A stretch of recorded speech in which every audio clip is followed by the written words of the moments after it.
Pastor Jaiveer Chaudhary जी, pastor Jaiveer Chaudhary जी। जी sir. कल मंगलवार को आप प्रचार कर सकते हैं, बोल सकते हैं, प्रभु का जी संदेश सर। है। जी सर, जी सर।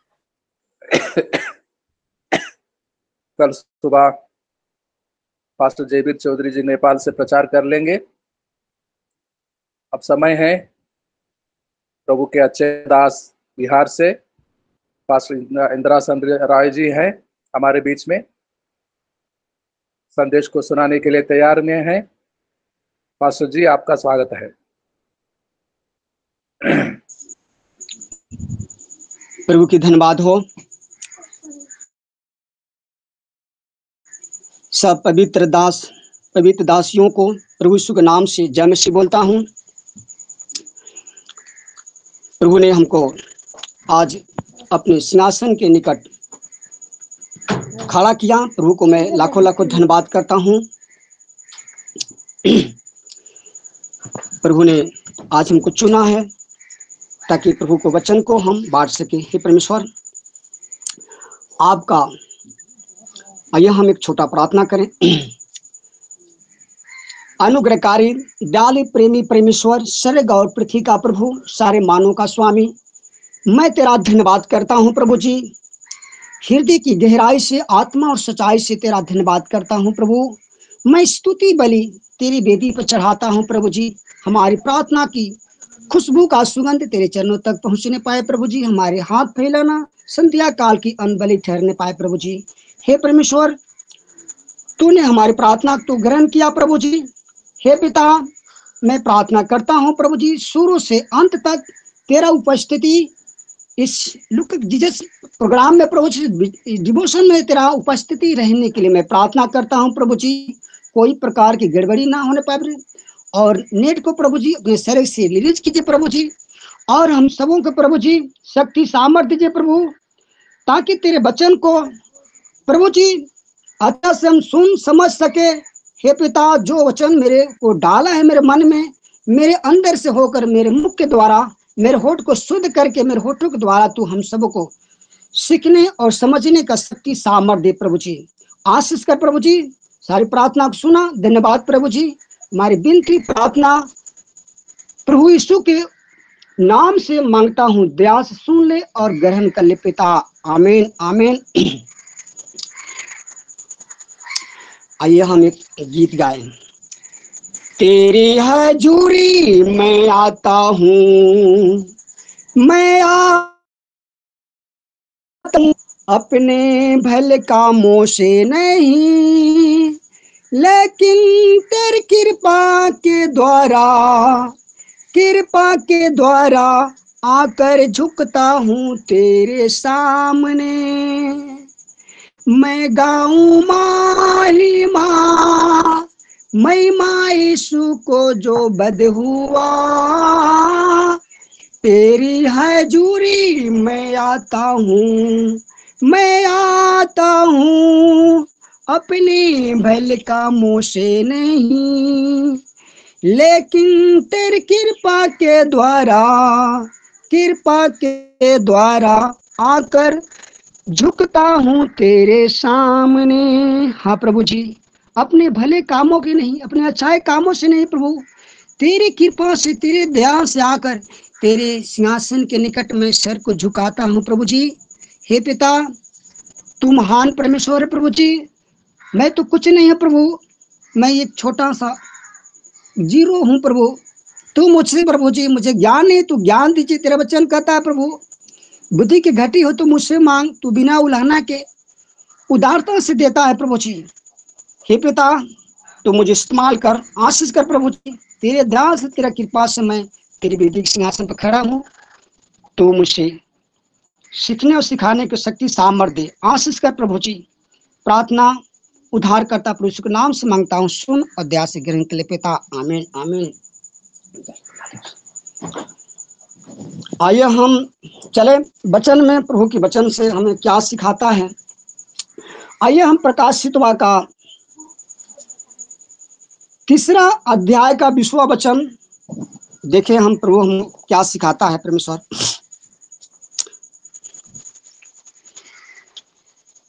प्रकाशित वाक्य तीसरा अध्याय का 20वां वचन।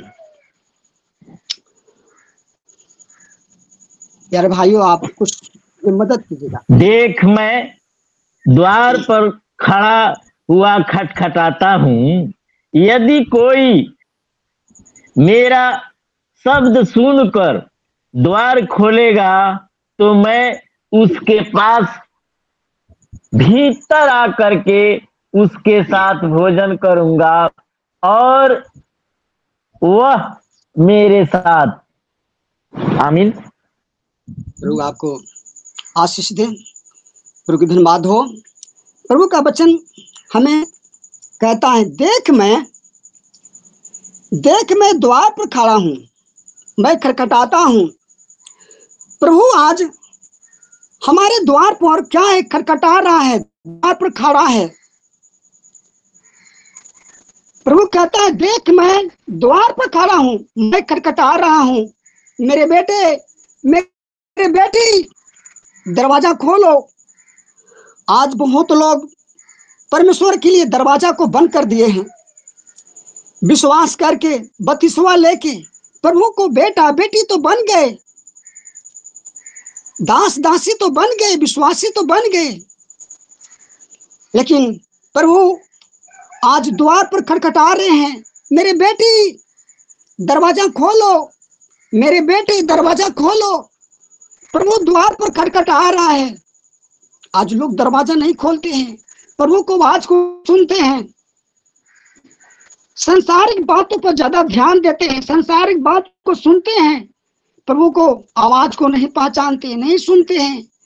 प्रभु द्वार पर है, हमारे निकट है, प्रभु खटखटा रहा है। कहते हैं, मेरी बेटी मैं द्वार पर हूं, खटखटा रहा हूं।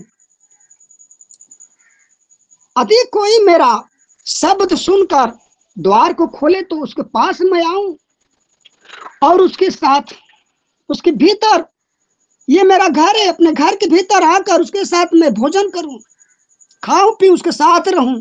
परमेश्वर हमारे अंदर आना चाहता है, हमसे प्रेम करना चाहता है, हमारे द्वारा बड़े बड़े काम करना चाहता है। लेकिन आज क्या है, लोग विश्वासी हो या दास दासी हो, प्रभु के लिए दरवाजा को बंद कर दिए हैं,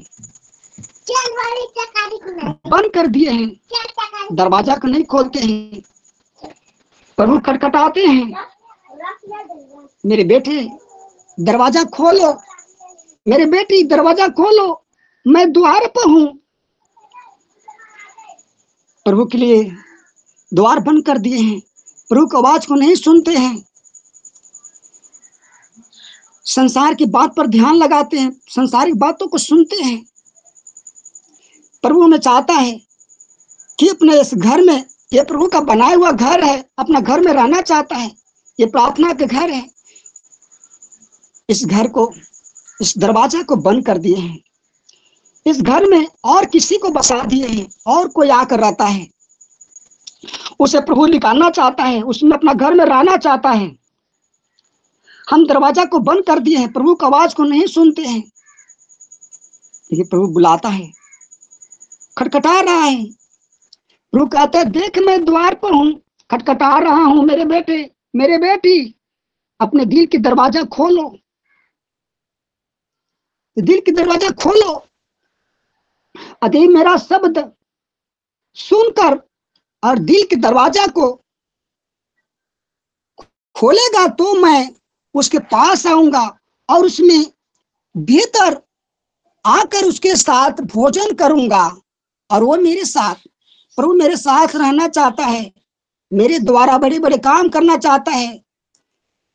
लेकिन आज बहुत प्रभु के बेटा बेटी बन गए हैं, लेकिन प्रभु के लिए दरवाजा को बंद कर दिए हैं, उसको आवाज को नहीं सुनते हैं, उसके लिए दरवाजा नहीं खोलते हैं।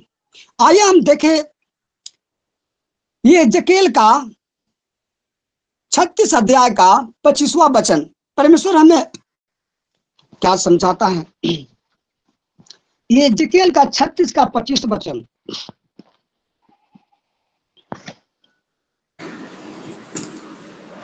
मैं तुम पर शुद्ध जल छिड़कूंगा और तुम शुद्ध हो जाओगे, और मैं तुमको तुम्हारी सारी अशुद्धता और मूर्तों से शुद्ध करूंगा। आमीन। आपको आशीष दे, प्रभु की धन्यवाद हो। हम दरवाजा को बंद कर दिए हैं, लेकिन प्रभु का वचन कहता है मैं तुमको शुद्ध जल छिड़कूंगा। तू अशुद्ध हो गया है, तुम अंधकार को उसके अंदर रखता है, इसलिए प्रभु कहता है मैं तुम पर शुद्ध जल छिड़कूंगा और तुम शुद्ध हो जाओगे, तुम शुद्ध हो जाओगे।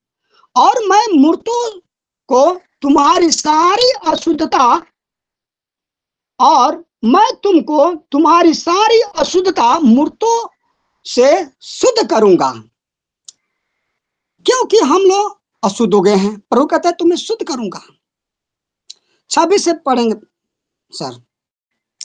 शुद्ध करूंगा, मैं तुमको नया मन दूंगा और तुम्हारे भीतर नई आत्मा उत्पन्न करूंगा, और तुम्हारी देह में से पत्थर का हृदय निकालकर तुमको मांस का हृदय दूंगा। आमीन आमीन। धन्यवाद हो।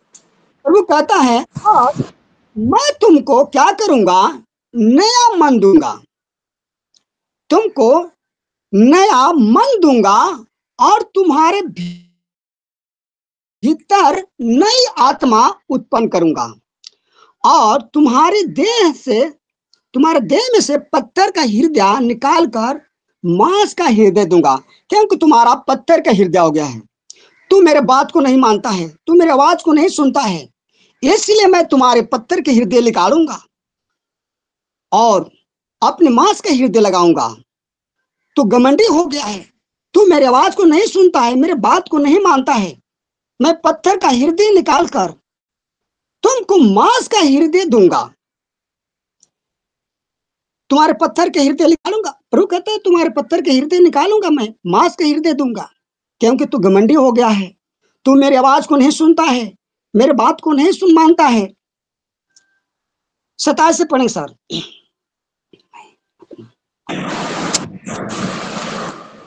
मैं अपना आत्मा तुम्हारे भीतर देकर ऐसा करूंगा कि तुम मेरी विधियों पे चलोगे और मेरे नियमों को मानकर उनके अनुसार करोगे। आमीन आमीन।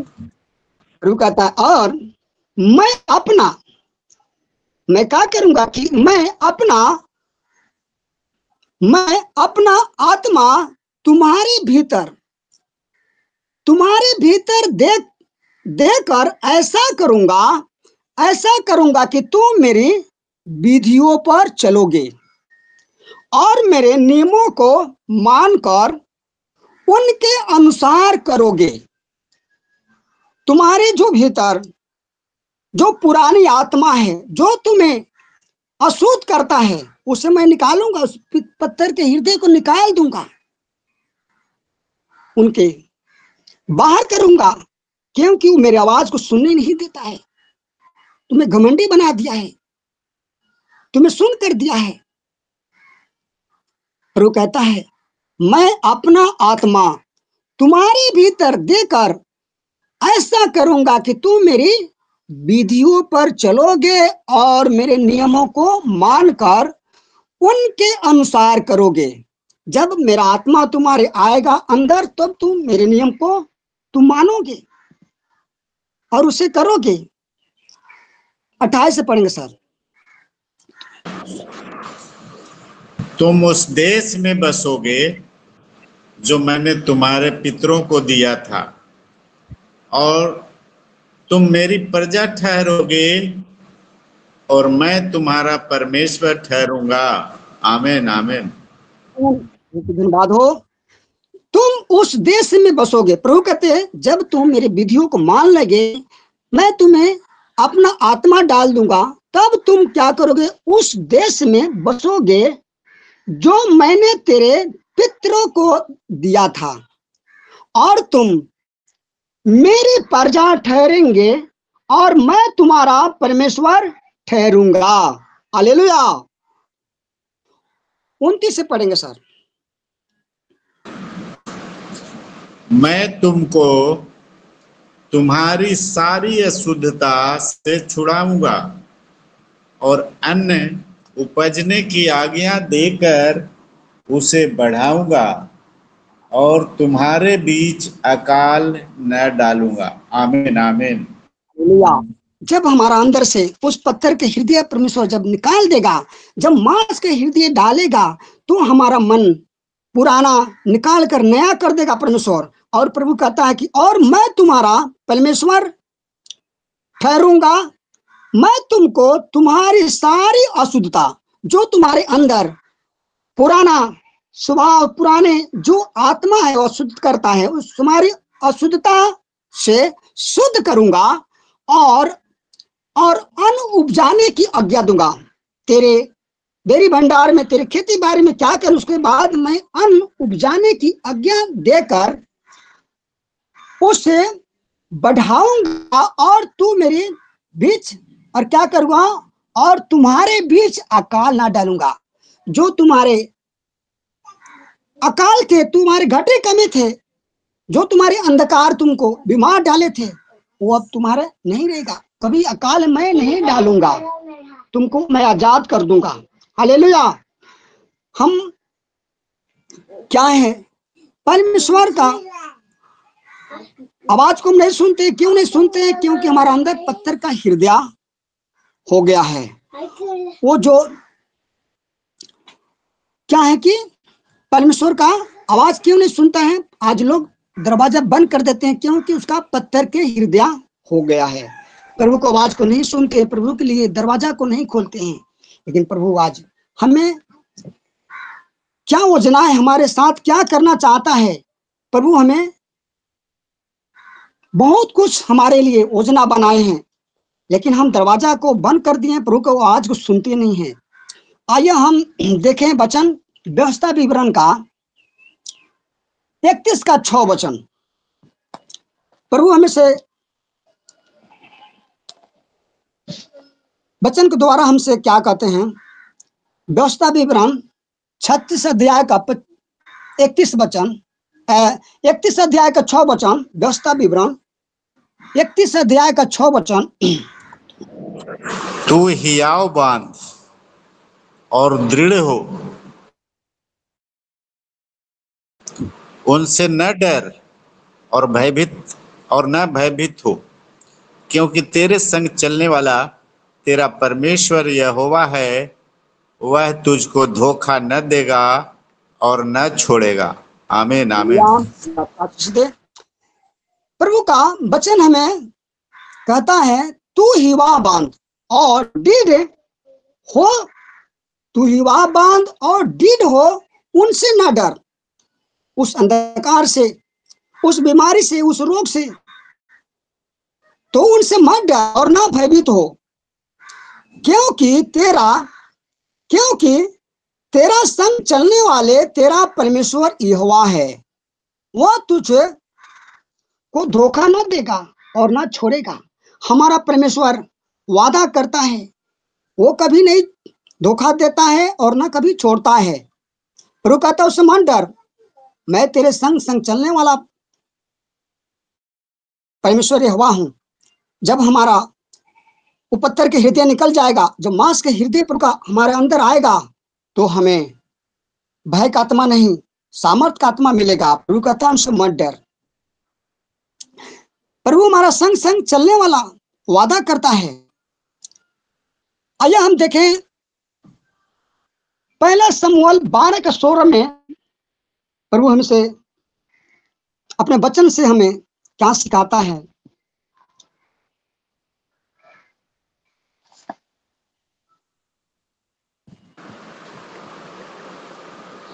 इसलिए अब तुम खड़े रहो और इस बड़े काम को देखो जिसे यहोवा तुम्हारी आंखों के सामने करने पर है। आमीन आमीन। प्रभु आपका आशीष दे। प्रभु हम सबों से कहता है, इसलिए अब तुम खड़े रहो, इसलिए अब तुम खड़े रहो और इस बड़े काम को देखो जिसे यहोवा तुम्हारी आंखों के सामने करने पर है। परमेश्वर हमारे जीवन में, हमारी आंखों के सामने, बड़े बड़े हमारे घरों में, हमारे परिवार में प्रभु कहता है मैं करने वाला हूं, तुम खड़े रहो और बड़े काम को देखो जिसे यहोवा तुम्हारी आंखों के सामने करने पर है। परमेश्वर हमारे जीवन में, प्रभु को क्या योजना है, बहुत कुछ करने वाला परमेश्वर है, लेकिन हम प्रभु को अपने घर में जगह नहीं देते हैं, प्रभु की आवाज को नहीं सुनते हैं। प्रभु हमारे लिए बहुत कुछ योजना बनाए हैं, हमारे लिए बहुत कुछ परमेश्वर करने वाला है, लेकिन हम प्रभु का आवाज को नहीं पहचानते हैं, प्रभु की आवाज को नहीं सुनते हैं, संसारिक बातों पर हम ध्यान लगा देते हैं। हालेलुया। आइए हम यशायाह 54:10 में देखें परमेश्वर हमसे क्या बात करते हैं, हमको क्या सिखाते हैं। यशायाह 54:10 वचन।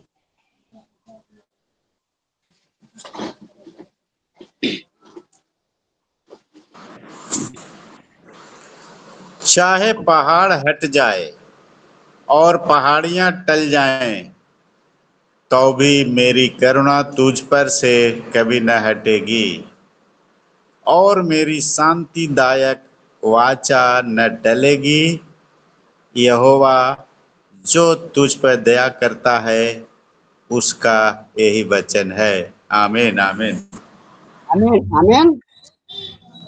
परमेश्वर का क्या योजना है। प्रभु कहता है चाहे पहाड़ टल जाए और पहाड़ियां टल जाए, तो भी मेरी करुणा तुझ पर से कभी ना टलेगी, मेरी करुणा तुझ पर से कभी ना टलेगी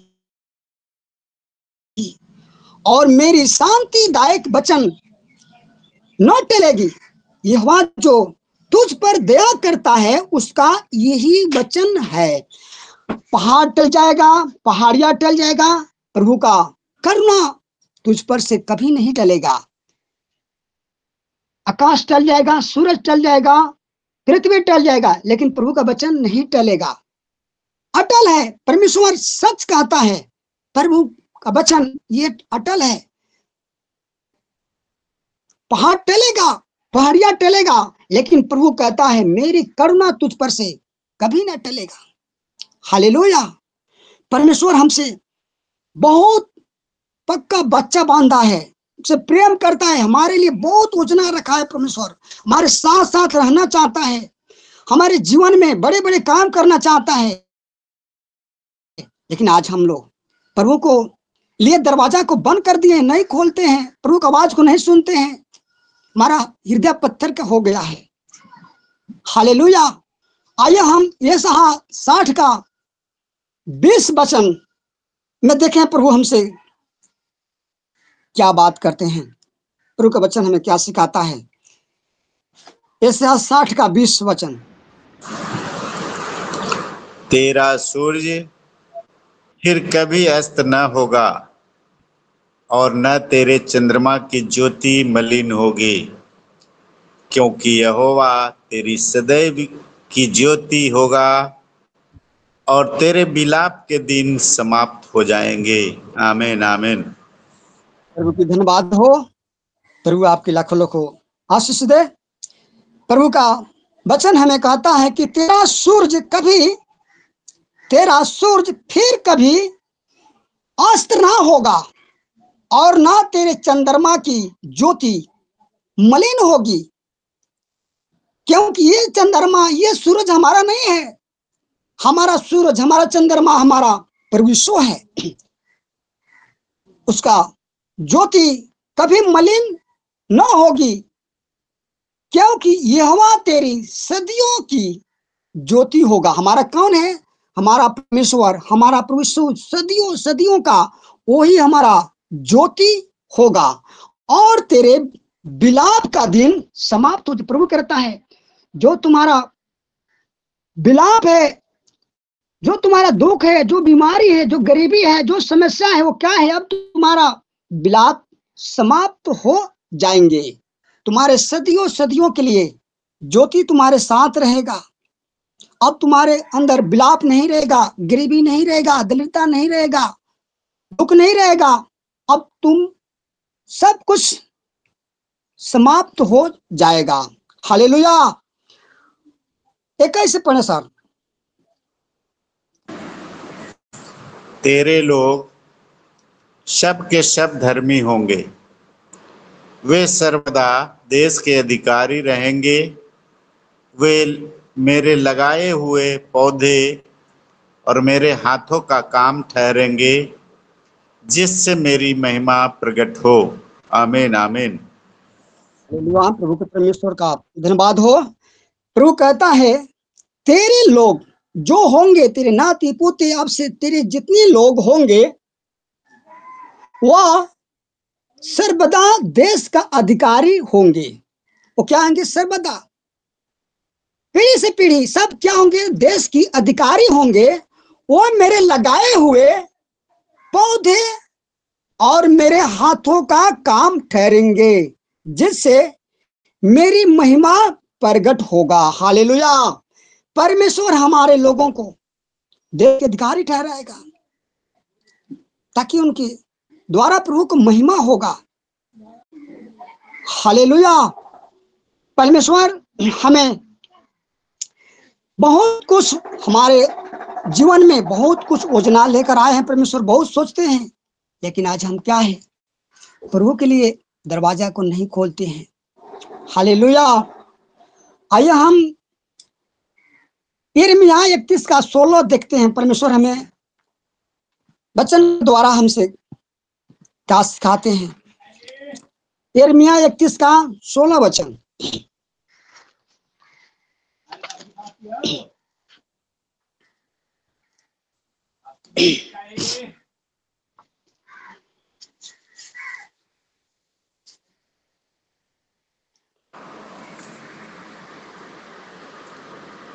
इक्कीस में तो 16 वचन है नहीं सर। 31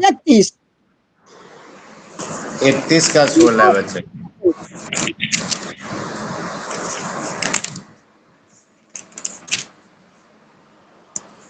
जी। यहोवा यूं कहता है, रोने पीटने और आंसू बहाने से रुक जा, क्योंकि तेरे परिश्रम का फल मिलने वाला है और वे शत्रुओं के देश से लौट आएंगे। आमीन आमीन। बहुत धन्यवाद हो। प्रभु हम आपसे हमसे कहता है, यहोवा कहता है, रोना पीटना और आंसू बहाने से अब रुक जा। अब तुम्हारा आंसू बहाने की जरूरत नहीं है, अब रोने का जरूरत नहीं है। प्रभु कहता अब तुम बहुत परिश्रम किए, बहुत रोए, बहुत दुख उठाए, अब तुम्हारा रोना बंद हो जाएगा, आंसू बहना रुक जा, क्योंकि तेरा परिश्रम का फल मिलने वाला है। परमेश्वर अब हम सब का से बात करता है कि अब तुमको तुम्हारे परिश्रम का फल क्या है? मिलने वाला है। परमेश्वर देने वाला है। परमेश्वर हमें देने का चाहता है, हमारे घर में आने का चाहता है, लेकिन हम क्या है? प्रभु के लिए रास्ता को, उस द्वार को बंद कर देते हैं। प्रभु कहता है कि तेरा रोना पीटना अब जरूरी नहीं है, अब तुम आंसू बहाना रुक जाओ, अब मत बहाओ। अब तुम्हारा, क्योंकि तेरा परिश्रम का फल मिलने वाला है। तुम बहुत दुख उठाई, तुम बहुत परिश्रम की, तुम बहुत निंदा अपमान सही, लेकिन अब तेरा परिश्रम का फल मिलने वाला है। हालेलुया। परमेश्वर हमें अब रोने का समय खत्म हो गया है। अब प्रभु का वचन हमें कहता है कि तेरा परिश्रम का फल, जो परिश्रम करता है उसका फल अब मिलने वाला है। मैं देने वाला हूं, मैं तुमको दूंगा। परमेश्वर देता है। हमारे लिए बहुत कुछ योजना लेकर परमेश्वर आए हैं, लेकिन हम लेना नहीं चाहते हैं। हम अपने घर में आने नहीं चाहते हैं, उसको आवाज को सुनने नहीं चाहते हैं। परमेश्वर हमें से बात करना चाहता है, हमसे साथ साथ रहना चाहता है। हमारे इस घर को परमेश्वर ने बनाया है। आइए हम एक उदाहरण के लिए एक कहानी के रूप में हम एक राजा, उनका एक लौता बेटा था और अपने माता का बहुत प्यारा दुलारा था। उस बेटा ने अपने लिए एक योजना बनाया। उसने सोचा कि मैं एक नाव बनाऊं और उस नाव में मैं बैठकर उसमें रहूं। तो उसने क्या किया, उस जंगल में जाकर लकड़ी को काट काट कर अपने कांधे पर लेकर अपने घर लाकर रखता था और उसे क्या करता, अच्छे से उसको सीधा कर करके घर के उसको वो नाव को बनाता था। वो रोज सुबह शाम उसी में लगे रहता था। धूप में, गर्मी में, जाड़ा में वो क्या करता था, वो जंगल में जाता था, पूरे दिन लकड़ी को काटता था और उसके काट काट कर अपने कांधे पर अपने घर को ले आता था और उसे घर घर के उसे पटरे बनाकर उस नाव को बनाता था। और उसके पास उसमें पैसा नहीं था, वो लकड़ी कुछ लाकर शहर में बेचता था और पैसा लेकर उसको कील कीनता था, जितने सामग्री उसमें लगता है सब खरीद कर लाता था और उसमें कील ठोकता था। बहुत परिश्रम करता, रात दिन उसमें मेहनत लगाता, परिश्रम करता था, कीले ठोकता था, कितने हथौड़ा उसके हाथ में लग जाता था। बहुत परिश्रम करता था, दिन रात उसमें लगे रहता था, बहुत अच्छा से मेहनत करता था। उस नाव को बनाने में बहुत परिश्रम करता था, जंगल से काट काट के लकड़ी को लाता था, उसे नाव को बनाता था और देखता था तो बहुत अच्छा लगता है। उसको अच्छे से नाव को बनाया और क्या किया, उसको बहुत सुंदर तरीका से बनाया और कहा इसको मैं और लकड़ी को बेच कर लाकर क्या करूंगा, उसे पेंट लाऊंगा, उसे पेंट करूंगा और सुंदर दिखाई देगा। देखा तो अच्छा, तो फिर कहा कि भी कुछ कमी है। उसमें क्या किया, अंदर अच्छे से सीट लगाया, बैठने वाला, सोने वाला, और उसमें बहुत अच्छे से मखमल बहुत बढ़िया बढ़िया उसमें लगाया, सीट पर रॉयल को लगाया कि अच्छा लगे, बहुत सुंदर से, बहुत ढंग से।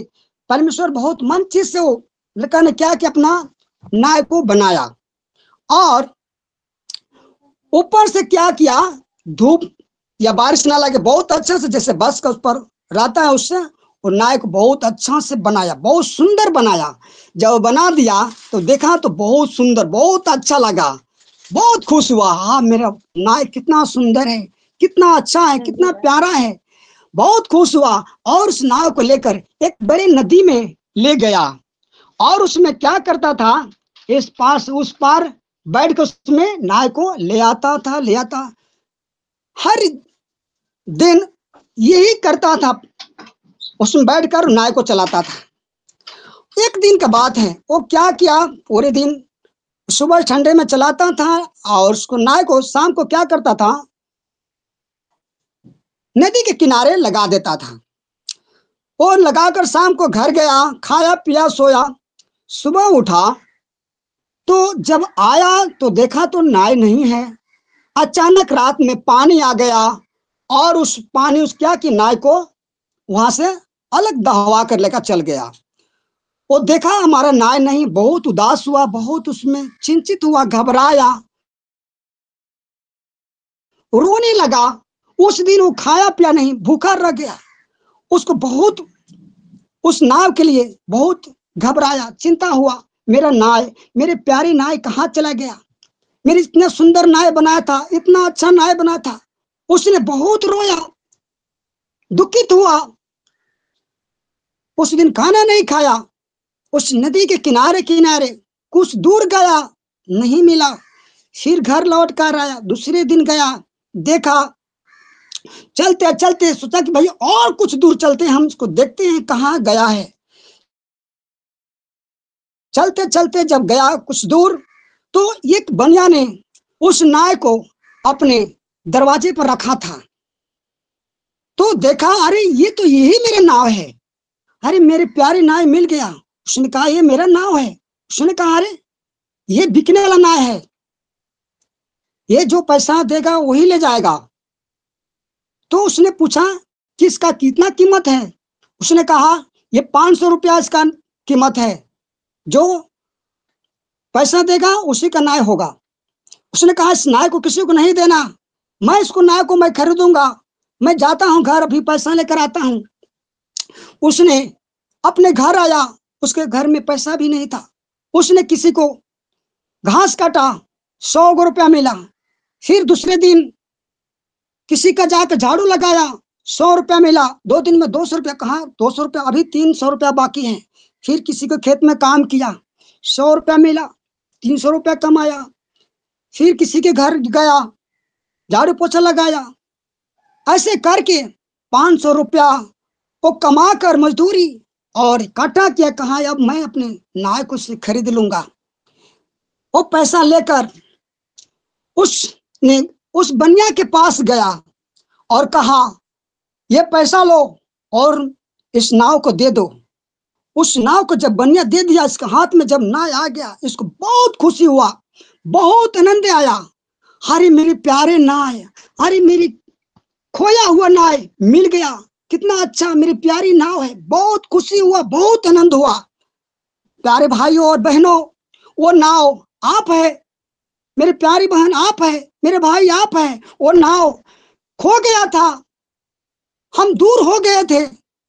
परमेश्वर ने उस नाव को, अपनी नाव को खरीदा है, जिससे बनाया उसी को फिर उसने खरीदा।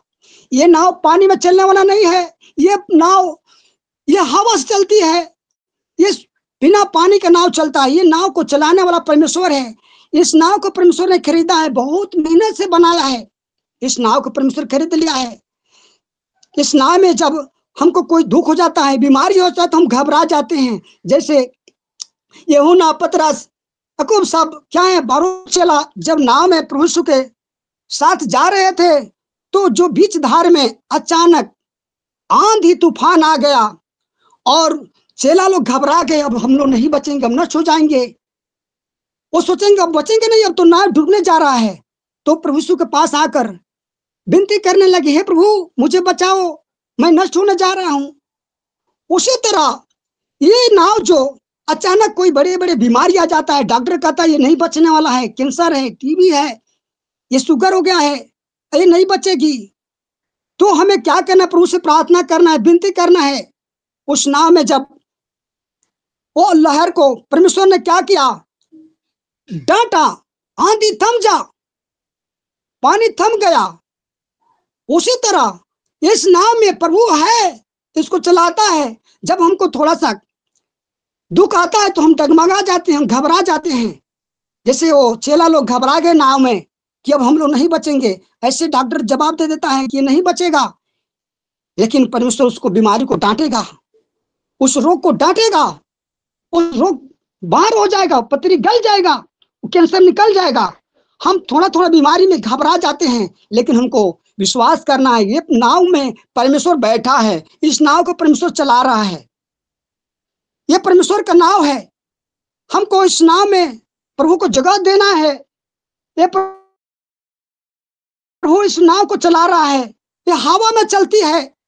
थोड़ा सा डगमगा जाता है तो हम घबरा जाते हैं, थोड़ा थोड़ा दर्द हो जाता है, थोड़ा बुखार आ जाता है, थोड़ा पेट में दर्द हो जाता है तो हम घबरा जाते हैं, लेकिन परमेश्वर उसको डांटेगा, थम जा।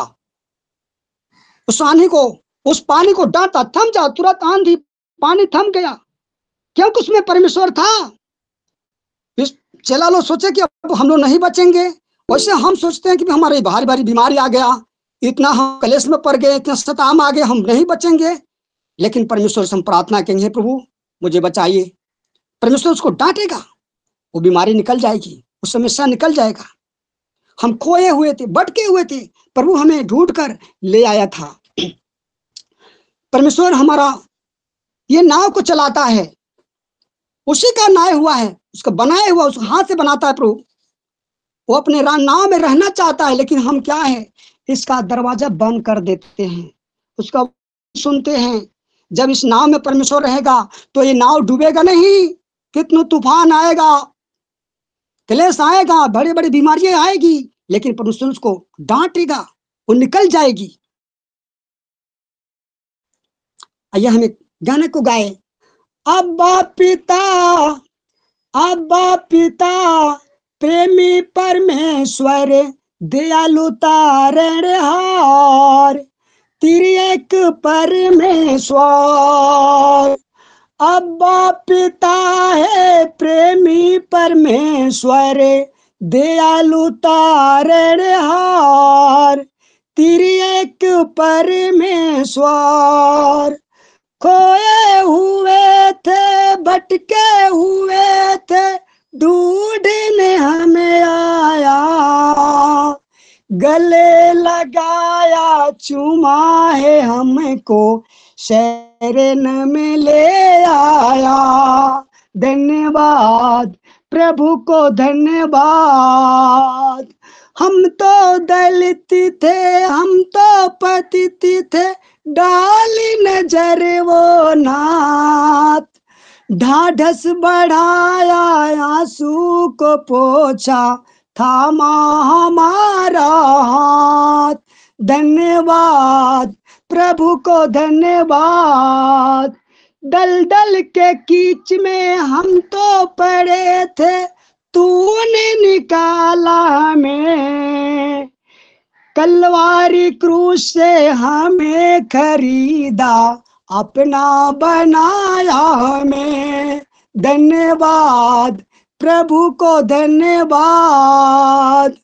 हरदम हमारे साथ रह के हमें संभलता है, अटल प्रभु अनंत प्रेमी, महिमा के योग्य तू। धन्यवाद प्रभु को, धन्यवाद। हम खोए हुए थे, भटके हुए थे, लेकिन प्रभु को जब मिल गए, प्रभु को जब हम शरण में आ गए, बपतिस्मा ले लिए, प्रभु बहुत खुश हुए। मेरा बेटा खोया हुआ था, मेरी बेटी खोई हुई थी, मेरे पास आ गए। प्रभु हमारा खोए हुओं को ढूंढने आया है। हम खोए हुए थे, हम ढूंढे हुए थे, लेकिन प्रभु के लिए हमको ये दरवाजा खोलना है। जब इस परमेश्वर इस न्याय में रहेगा, वो हमारा। सर समय ज्यादा हो रहा है सर। जी जी जी, आइए हम इस मैं को अपने धनराज सर को देते हैं। बहुत ही सुंदर, बहुत ही सरल रीति से पास्टर इंद्रासन राय जी अपने संदेश को सुना रहे थे। गॉड ब्लेस यू पास्टर जी। प्रभु आपको बहुत आज से आशीष दे। परमेश्वर प्रभु यीशु मसीह द्वार पर है, खटखटा रहा है, ताकि हम अपने हृदय को खोले, भीतर बुलाए, हमारा कमी घटी नुकसान दूर करे, और वो भोजन करता है, हमारे साथ मिलकर खाना खाता है। और वो नाव किसी रात वर्षा के कारण बह जाता है, किसी और का हो जाता है, खोए हुए नाव को ढूंढता है। जब मिलता है वो नाव, बड़ी खुशी मगन होता है, और मजदूरी करके, परिश्रम करके एक एक पाई जोड़ता है, उस नाव को फिर से खरीदता है। परमेश्वर क्या हमें धोखा देता है? इतना सब कुछ करने के बाद धोखा देता है? परमेश्वर हमसे वादा करता है, परमेश्वर हमें कभी नहीं छोड़ेगा और कभी नहीं त्यागेगा। हमेशा प्रेम करता है, हमेशा उसके मंदिर जो मंदिर का भवन का सामान हमारा भीतर आना चाहता है। बड़े सुंदर संदेश को सुना रहे थे पास्टर इंद्रासन राय जी। अब समय है Madan Kumar ji vote of thanks को बोलेंगे और पास्टर इंद्रासन राय जी आशीषों को सुनाएंगे। मदन कुमार